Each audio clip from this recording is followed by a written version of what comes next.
Spectral clustering. Welcome to this video on spectral clustering, a powerful technique for clustering data points based on their similarities.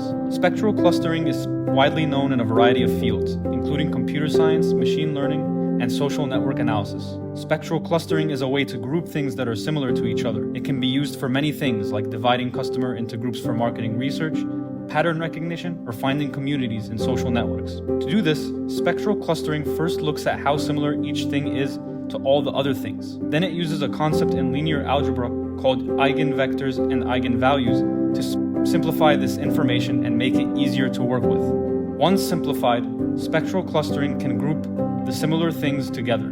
For example, if you are using it to understand a social network, it could help you identify different groups of people who are connected to each other. This can give you a better idea of how the network is organized and how people interact with each other, which can help us group them based on their interests.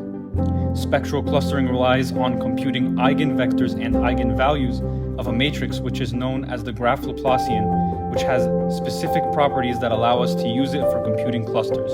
We compute the graph Laplacian by using basic properties of graphs.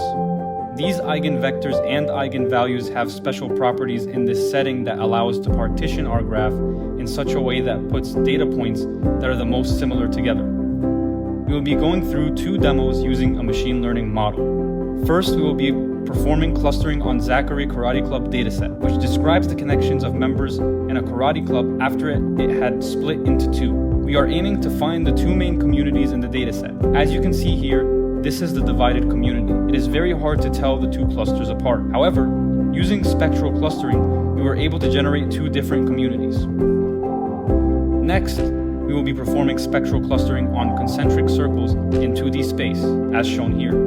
Then, we compute the eigenvectors and eigenvalues of the Laplacian matrix of that graph as discussed earlier.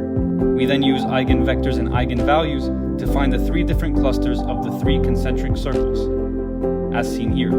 Spectral clustering is a powerful technique for clustering data points based on their similarities. We hope this video has provided you with a basic understanding of spectral clustering and its applications. If you're interested in learning more, there are many resources available online, including tutorials and code examples. Thank you for watching.